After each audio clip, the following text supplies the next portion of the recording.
Yo, Kuya here in VR 180, and I'm here with a very special friend. Hi, what's up? I'm Joker, and I'm not an ambi-turner. Hey Joker, come back. This is my buddy Joker. We met in VRChat. He's a very talented guy, and he was gracious enough to help me out with this test, which is simulated mixed reality. That is using VR 180 IRL footage mixed with stereoscopic VR gameplay capture. And yeah, this is mixed reality, so hopefully you have your VR headset on and you can enjoy the full 3D immersion as well as just hang out with us in mixed reality. So if you've ever been on social VR platforms like VRChat, Neos, Altspace, then you know that people form real connections on those social platforms. People can form friendships, professional link-ups, romantic interests, even rivalries. Someone once said that VRChat is essentially a 3D spatialized form of Discord, and I think that's absolutely true. Social VR is more of a virtual medium to come together, connect, and run activities with each other. So imagine what would happen when we go from social VR to social XR.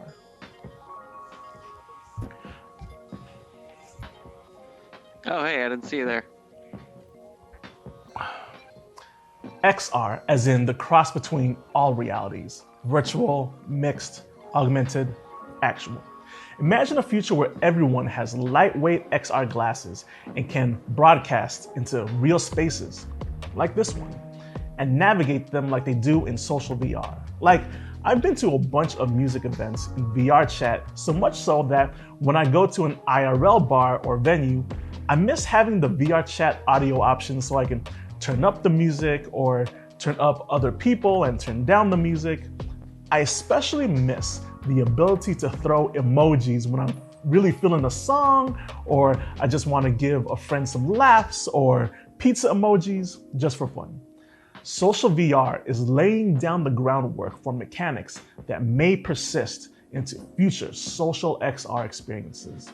So maybe when we're at a concert, there with both our IRL friends and XR friends, we can all throw money emojis at the performer after a great performance. Why does everybody think that there's pumpkin and pumpkin spice coffee? I don't know, bro. This is just regular Dunkin' Donuts. Well, I've done enough talking. Let's hear what the homie Joker has to say. I got into VRChat because of the TUP community, the Underpresents. They, like, when the Underpresents started kind of slowing down, it was like they all kind of needed like something to do, a place to be, a place to hang out. I was at Rec Room at the time, but they all like to come into VRChat and hang out. So sorry, I just disconnected a little bit there. Yeah, but, you're good. Yeah, so I came in to hang out with them and didn't end up spending much time with them. I kind of found other things to do. Started creating stuff. Word. What do you think the future of social VR is going to be like? Like, right now, it's either a bunch of kids messing around or a bunch of tech-savvy enough adults having fun, but also making pretty remarkable relationships and connections.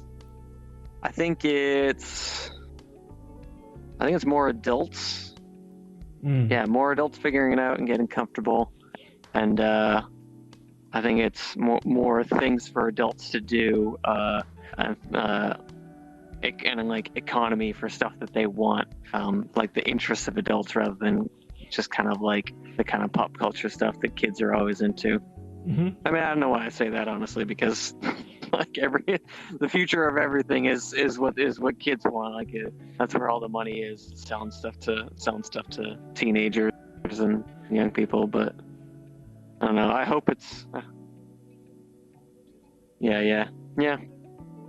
So imagine a future where everyone has lightweight XR glasses and can broadcast into IRL spaces like you are right now in my living room. What do you think social XR would be like? Yeah, what do you think it'll be like? Like, we have social VR right now, like how we met. So imagine that extrapolated into social XR with real people like myself and virtual avatars like yours. No, that's interesting. Well, I mean, I like the same way XR is a blend between real environments and virtual environments. Right. I guess social XR would be a blend between your local social network and a global social network, right? Right. So, I mean, it would be, you'd be at the bar and you could be with your buddies from the area who you maybe grew up with and just you see really regularly, but you could introduce them to your buddy from Australia, Right. or from Europe. Anywhere. Yeah. And tell them what they're about. Say like, hey, I thought you guys should meet because you have this interest in common, or you're both part of this industry, and you're meeting in the same context, and forming that connection in that really natural way that before you could only do with your IRL. local buddies, Yeah. or the people who happen to live in your city. It's like friends, family from around the world in real spaces, feeling real presence with each other. It'll be mind-blowing. So how do you think that'll affect new relationships, like new friendships, even new romantic partners? Like, what would social XR's effect on dating Oh yeah, be like? I mean, that's going to be the first thing that people really learn all the important lessons on, Right. and start to like get right earlier than later. Because I mean, like we're seeing it here in the purely virtual world, right? Right. We're already seeing VR dating. like Yeah. those are the first real successful apps, are the dating apps, because that's like people's needs, right? That's what they need. They need companionship. They need Right. to find that. So XR will be, I think, an extension of what we're already seeing. It'll be like the same stuff I was just talking about. It's like you can meet this person from halfway across the world and then show them like, hey, this is my favorite spot to go eat. This Right. is my favorite this is my favorite restaurant. And you can introduce them to your friends Yeah. friends who might not be running in the same circle virtually as this other person. So as an avid VRChat user, what are things that we see in social VR that we should be aware of in social XR? Like, what are some possible problematic things, pitfalls that we should be aware of as we get closer Yeah. to social XR?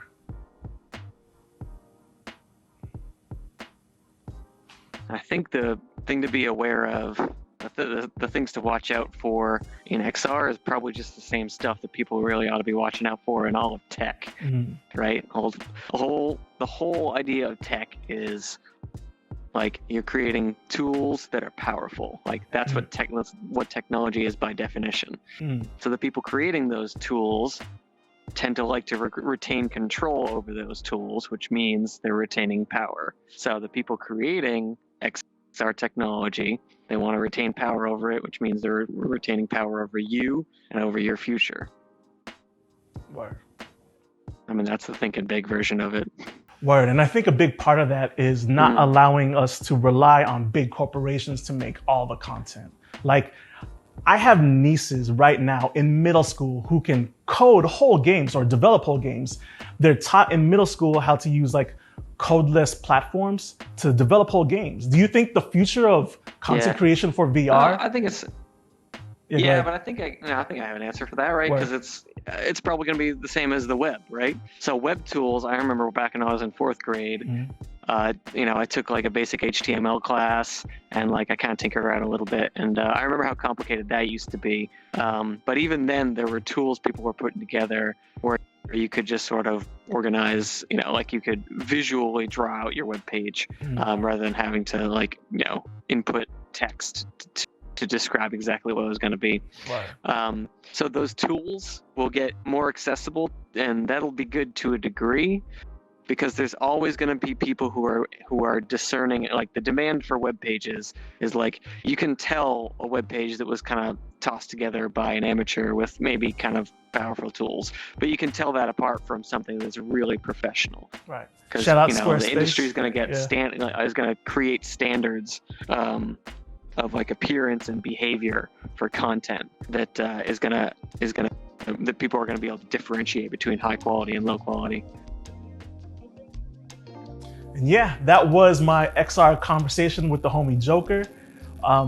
If you have any questions, I've been developing this whole stereoscopic capture of VR gameplay over the past year. Like you'll see in my channel, like I've had various recordings, but ultimately this is what I wanted to do. I wanted to simulate mixed reality, especially with, you know, Pico 4 and Vario and the new what's that meta joint called?